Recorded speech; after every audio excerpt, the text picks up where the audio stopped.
The following is a presentation of the Matt Talk Podcast Network.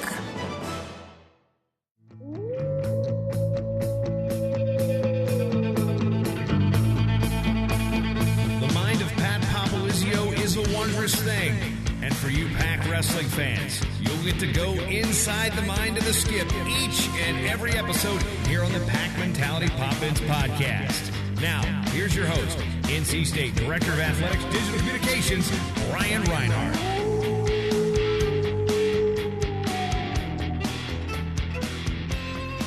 Welcome to the first edition of Pack Mentality Pop-Ins, the official broadcast of NC State Wrestling. I'm your host, Brian Reinhardt. I work in the communications office here at NC State, and I'm joined by head coach of the Wolfpack, Pat Popolizio. What's going on, Brian? Doing all right today? Oh, we're hanging in there. This is exciting. Our first one. Are you ready for this? First of many. Ready to roll. Looking forward to this. This project started about last year. Me and you sat down, we started talking about it, and it's really taken off in this past summer. You thought it would be a new avenue for us to get out there and reach our fans. Just what exactly did you have in mind when we started this podcast? Well, I think you said it best right there with reaching out to some new fan base and ultimately continue to grow what we've started here. We've got a great following here at NC State. A lot of people are very knowledgeable of what we've been doing and on and off the mat, and we want to continue to grow that, and no better way than obviously having a podcast that we can get our information out, because there's a lot of great things happening behind the scenes. So this is going to be a great way to push that and keep expanding on everything that we're working on. Now, we started talking about it. We bought the equipment. We were very excited. Now, we had to come up with a name. We bounced around some names. It took us a lot of weeks. Where or how about, and I'll give you credit for it, Pack Mentality Pop-Ins. How did that come about? A lot of brainstorming, talking to a couple people. Nick being one of them, he gave me some good ideas as well. I think you were in on some of the conversations, and Melissa. So after brainstorming a little bit, we've been branding a lot of stuff with the Pack mentality, and I think that's obviously something we needed to continue to grow off of, and it's a great way to kind of explain to people what that is. And I think as time goes on and the athletes speak themselves on different topics, I think we're going to get a good understanding of that. And then the weekly pop-ins, it makes sense. You got to have time to spend coming in here and doing that. So I think it all fits together, and getting a lot of good positive feedback on the logo you made too. That headgear around the microphone is pretty impressive artwork you got going. I will say everybody loves the logo. I got to give our designers credit for that. Austin Gaines came up with that, but that was exactly what we were looking for. And that really how people got excited about this was from the logo. Yeah, definitely. I mean, it's some good artwork right there. And as you said before, too, we're going to be, doing these about maybe 2-3 times a month. We'll probably pick it up more once the season goes, but we're going to have you on, and awful lots of people are going to get used to your voice, obviously. But we're also going to have some of your student athletes on this, too. We want, people to introduce, we want them to know who they are and introduce them to the many fans that we have. So how exciting is that? It's a new venture for them, too, as well. Yeah, I think that's good. We got some great personalities on our roster right now, some guys that have some interesting backgrounds, but I think ultimately it's going to be great to get a real inside view of everybody's personality on this team, because ultimately you see them out there competing, but to know them day to day, I think is going to be something different this year, and it'll gives fans something to look forward to when they come to the matches, because they're going to know these guys from even being off the mat and things that they talk about, maybe some of their backgrounds and their stories. We got a lot of good success stories that we need to get out there, and this is going to be a great way to do that. And we did, we wanted to start this right before the season started. Timing has worked out great. You guys, first official practice, Tuesday, October 10th. How much excitement do you have right now at this time of year? It's good. We've obviously going through a preseason with the guys, so this is a good time. Guys hit the fall break, go home for a little bit, regroup, and then we start our official practice. But we've been on a nice cycle of training right now, so the guys are probably looking forward to it more than ever, because that means they get to run a little less from some of the preseason workouts we've been doing. So it's more focused on the mat as we get back, and obviously I think it puts it in check we get a little closer to competition. So guys, got to be a little more disciplined and a little bit more weight management. So starting up next week, it's full go in the room, and we get issued out gear today. So guys are ready for that. It's like, they get a good bag of goodies, and everybody's all smiles right now heading home for fall break. Well, I was going to say that does seem to be one of the best days of the year around here. Adidas, they just give the guys so much. It's all spread out. We get so much good pictures from that on social media. Some would say it's like the holiday season. How exciting is that? Because guys know the season is around the corner too, but you're going home with T-shirts, with sweatpants, all different stuff that is branded with NC State Wrestling. Yeah, and that's the fun part. These guys get to wear and brand everything that we're about. I tell them they got to come back with the majority of the gear because they can't be giving it all away to friends and family because it's here to wear to compete in. But it is good. These guys have earned it. We waited a little while to issue out. We did our preseason gear. It's a little different than the in-season gear, and guys take pride in that when they're putting that shirt on, and that's what we want. We want these guys, when they're branding NC State Athletics and NC State Wrestling, we want these guys to take pride in that and know that it's something special and it means something when they're out there in the community and competing for our program. So now with practice around the corner, we kind of wanted to devote this first episode to just talking about practice and getting ready for the season. So we're going to start with, your guys were here all during the summer, but a lot of your work is in freestyle wrestling, whereas college is folk style.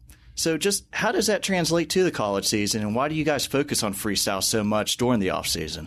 It's a good change of scenery. Freestyle is a huge component of our sport. The ultimate goal in our sport is to win a world or Olympic medal, gold medal that is. And our guys have those goals, and, the long-term goal for a guy in college is to obviously win a national title, go on and continue to compete to win an international medal, gold medals, and make world teams. And, it's starting to happen firsthand here right now. Nick is obviously a person that's shown that you can do that here at NC State. So I think we've gained a lot off that this past summer. And the system that we put in place with our training, I think, is having a direct effect on the success we're having during the season. So they go hand in hand with each other.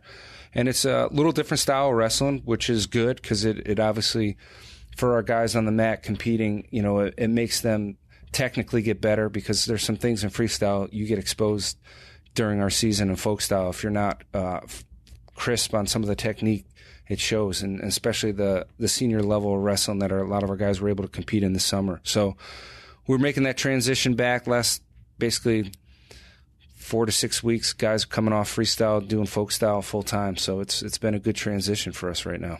It seems like a little bit, maybe not all of them. Some of the guys don't like preseason as much as they do like to get in that mat room. So what are you guys doing on the preseason? I know you said you take them out of the mat room. Where do you guys go? What are you doing before this first official practice? Yeah, I guess you can say that. Reading some of the guys' tweets, I think it's pretty obvious the guys don't enjoy some of the process. I think they embrace the training part of it, but I think it is overall, the luxury of being here through the summertime is we're already in shape for the most part coming back. We just need to build a little bit of conditioning, and preseason kind of sets the tone of your season, and that's something we're able to do right now. We're fortunate to have a very good strength coach, Sam Craven, works a lot day to day with our strength and conditioning. So implementing a little bit of running, a little bit of agilities, I think it builds a lot of good reaction time, and then, core conditioning for our team right now. And that's something we've done over the last 4 to 6 weeks. And we'll continue to do it, but it definitely changes during official practice. Things change up a little bit. But, yeah, I guess you can say guys aren't a huge fan of coming in here and getting up at the crack of dawn to work out for a couple hours in the morning as the sun's coming up. See, sometimes on social media, teams are doing different things, playing different games. What's the favorite game for the team in the mat room? A fight with them every day over this, but they love their handball. I sometimes think it's the best warm-up we get, so it's they take a lot of pride in it, and obviously the more competitive these guys are, I think the higher intensity of the game is. So I can't argue with their level they're at when they start practice as far as the warm-up goes, because sometimes it's our best warm-up. But, yeah, guys definitely like to play games. So we played a lot of games. Those are mind games during preseason. The guys really appreciate that one. So I'll let them hopefully later on in some of these podcasts, they can explain the competition. I beat them all in the summer on the track. Well, going back to handball, first of all, I'm sure we'll get back to the track issue as we go at a later date. But the handball, who's the first overall pick? Ooh, we got some good picks there. We got to name some names sometimes. Yeah, I see Kevin Jack always getting picked first. He's very deceiving. He's very athletic and has got a lot of skill. Some of the guys, they got lead feet out there, so I think they ended up getting picked last. But it's fun to watch because you see different skill level of a lot of these guys in the room. But it seems like Kevin's probably the guy he might be a ball hog in the room too. I see a little bit of that going on, so we're gonna have to work on him sharing the scoring. Is everybody required to play? Do you have that? Don't name names here, but does someone all of a sudden have to do some cardio instead over in the corner? Yeah, I won't name a few guys, but they're not big on playing the game, so they'll ride a bike warming up and get ready for practice. So we take about 10-15 minutes here and there for these guys to do that. It doesn't interfere with the whole practice schedule, so it works out pretty good for them. Coaches involved? Coach Hall is very intense out there. First, I don't know if anyone has ever said Coach Hall and intense in the same sentence. Yeah. That might be a whole episode on itself. Yeah, he can explain where that comes from. But he gets very competitive out there, and it's, everybody wants to win. But I see Hall out there quite a bit. Tommy Gant's in there every now and then when we're warming up. So he'll bring some fire to the game as well. So now going back to practice, we're going to be talking about official practices. How do you guys, NC State, how are your practices structured day to day? It varies for different times of the year. Right now, obviously, we're focused in on a lot of technical side of things, really zoning in. You got all different levels in your room right now. You got guys that are returning All-Americans competing for a national title. You got your freshmen in the room. So we want to make sure we're able to balance it out and not holding anybody back. So, some guys are doing some different type of work, but ultimately we're on the same thing as a team, working certain positions out and continuing to grow on the technical side of things each day. So, we'll stick to something for several weeks before we move on as a team. But, the last thing we want to do is slow guys down that are ready to move on to the next thing. So, and that's the luxury of having guys and, coaches that we have right now. They can come in early in the morning and get on some extra work on the technique side of things. And then, we're still building our base on core conditioning with the live goes. So we're also cautious that we're not rushing into anything that's too much, where we can continue to keep guys building their conditioning so the practices aren't, overwhelming to some guys. But at the same time, we want to push them and make them grow as athletes. So there's that fine balance. So you're not overtraining guys and, making yourself vulnerable to injuries. How much planning and preparation do you guys do for a practice as a coaching staff? How is it planned out, mapped out? Do you just kind of go to see how the guys are doing and you might switch it on the fly? How much planning is really involved in it? There's a ton of planning. I think you got to evaluate where you're at as a program each year. And that's something we worked extremely hard this off season to do. I know at one point we sat down with swimming and diving. They've had a lot of success. So we talked about peaking a lot with them. We felt like as a program they've done an unbelievable job getting their athletes ready for the end of the year. And that's something, we're working backwards from when we met as a staff and we sat down and we talked about it, what's going to put us in position to do that at the right time of the year. And so we've worked on that for a year schedule. So, nothing's set in stone because obviously you gotta move with your team a little bit, but at the same time, I think we can put in training phases that we know there's going to be some higher intensity. We also know there's going to be some tough competition certain times, so you try to map that out with your season. And I feel like we've got a really good plan this year to do that. We have a lot of experience and maturity, and guys taking a lot of pride and ownership in their training, which helps us as coaches. So it's a little bit more of managing and making sure guys stay the course as opposed to implementing and pushing guys harder than they need to be pushed because I feel like most guys are very driven. So, we do week to week. We sit down, we talk about it, but at the end of the day, we have a plan and different level of intensities that we want in our practices. I'm sure they'll change a little bit here and there as we get competing, and certain guys might need a little bit of a breather. But at the most, overall for our year, we can tell you the intensity that our practices are going to be at. I was going to say the intensity has got to help the team. I mean, we've seen the results the last almost 4 years in the top 20 every year. So you have your 10 starters out there, but there's a lot of competition for those starting spots, and other guys we might not see that much. How much competition is in that room right now? It's growing each week, each month. Our competition's getting better in that room, and I think that's what's bringing out the best in these guys right now. And what I love about them is they're embracing it.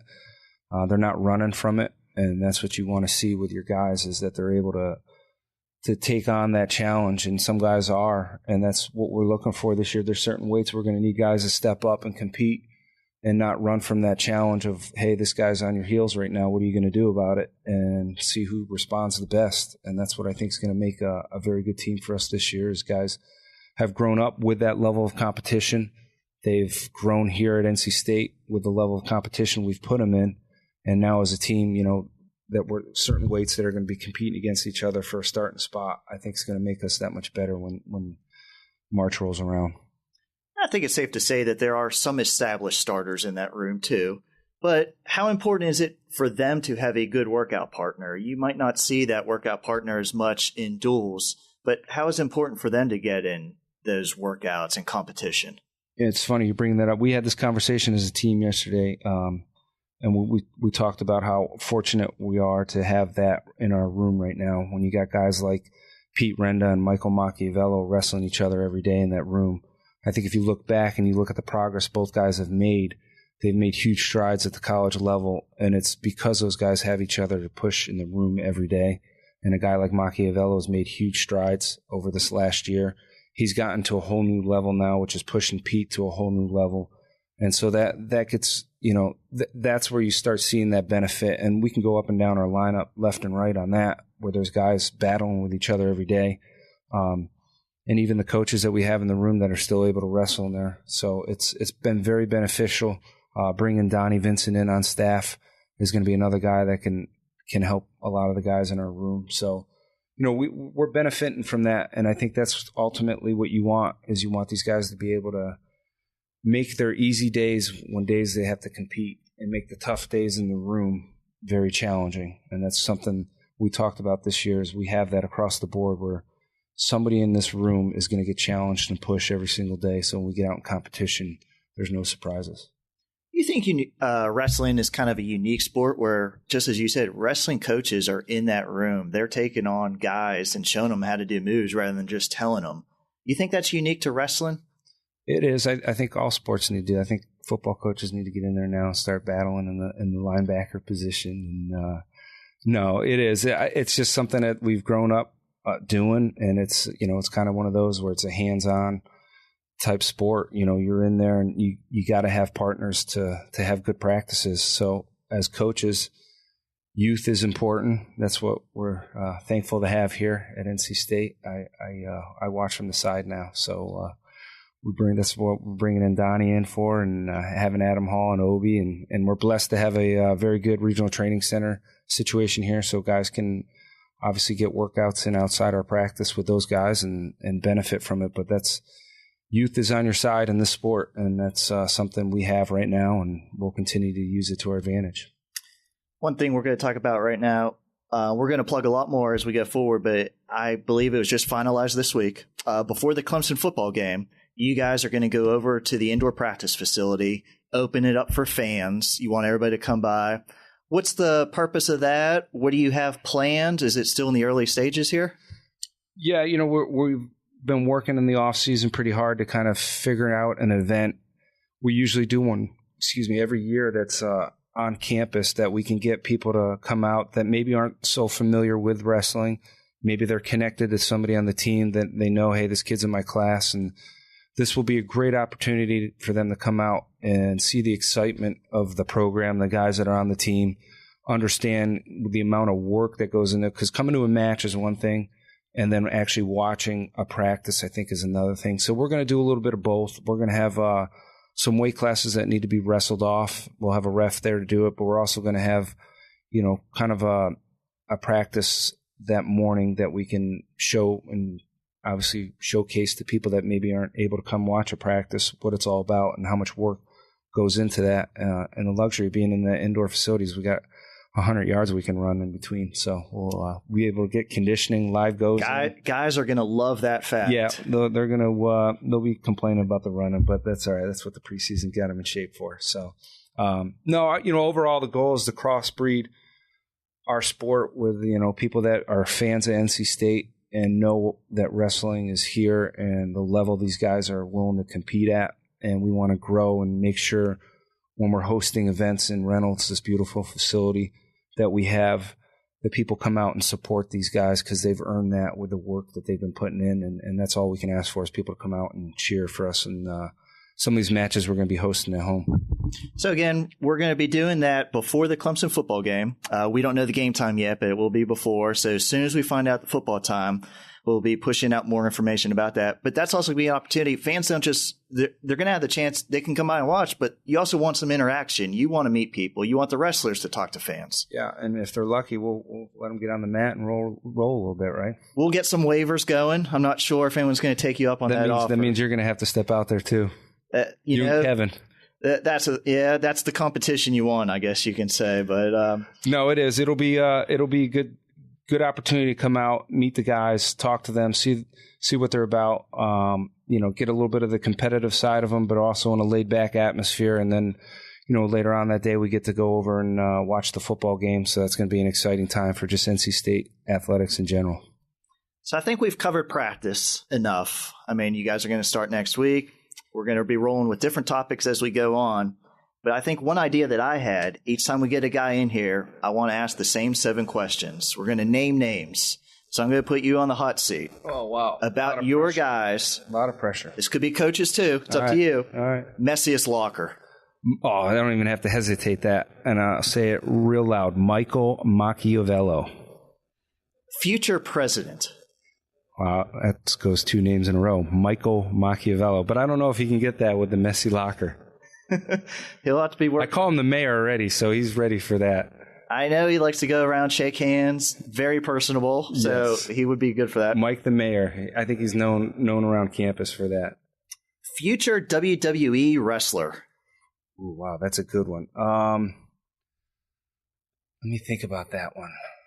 That was Beasley, but now that he's not here, I got to go to our second best. But and Nick, these guys, that's all they talk about. And you got the trio right there. Well, we're hoping that we're going to get that connection. I think Beasley knew every name there was. You guys, the history, I don't know, you're going to have to fill that void a little bit this year. We'll pick up the slack. I tell Nick, he's doing great USA Wrestling, but I think his future's in the pros. Definitely. He's got some fun stuff. Most likely to be asked to help with schoolwork. That's a good one, too. I already know a lot of guys go to Sean Foss for a lot of help. I think he's set the standard pretty high with his academic background and what he's done. Jake D'Angelo are the two. Probably those 2 guys alone stand out.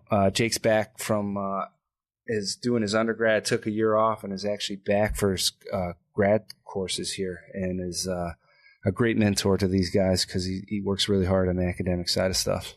Future coach. We have a room filled with those kind of guys right now, and that's what makes our team special.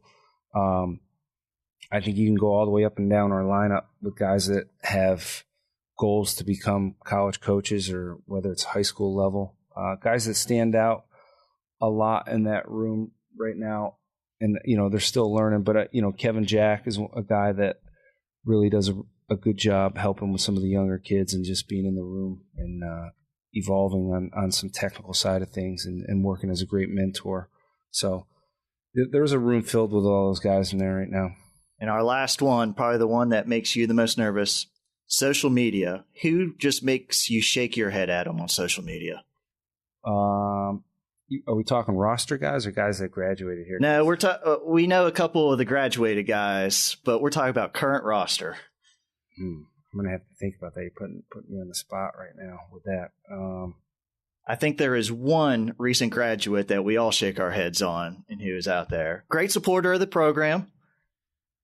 Are we talking about Nick already? Yeah, we are talking about Nick already. Yeah. Very opinionated. Yeah, that's good, though. But, he's earned the right to voice his opinion on some things. So he loves calling you out on social media. He does. He got me on the picture the other day, and I think we can go with Hayden right now is a pretty good jokester on social media. He's him and Nick have this thing going, and Bill Cook, where they like to talk about me, but not tag me in it. So I got to keep my eyes open on those guys. But I think for the most part, our guys are really good and pretty exciting things they do and social media, and that's fun to be a part of. They're always, I think that speaks of their personality as a program, the things that they're joking around about on social media. Well, Pat, I think that puts a wrap on this first podcast. Pack Mentality Pop-Ins. I thought it was fantastic. Look forward to many more as we go on here in the season. You bet. Looking forward to it. And once again, Pack Mentality Pop-Ins. We're going to be trying to do these 2-3 times a month, some different topics, some different guests. And please give us your feedback. Let us know what's going on. Ask us questions. We'll ask Coach these same questions. We are on social media, on Twitter at @PackWrestle. And this is Brian Reinhardt. I want to thank everybody for listening today and look forward to having Pat on next time and just seeing how the season progresses. Thank you, Brian. The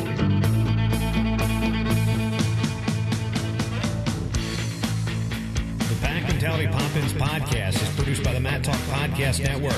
For more wrestling podcasts, go to MattTalkOnline.com.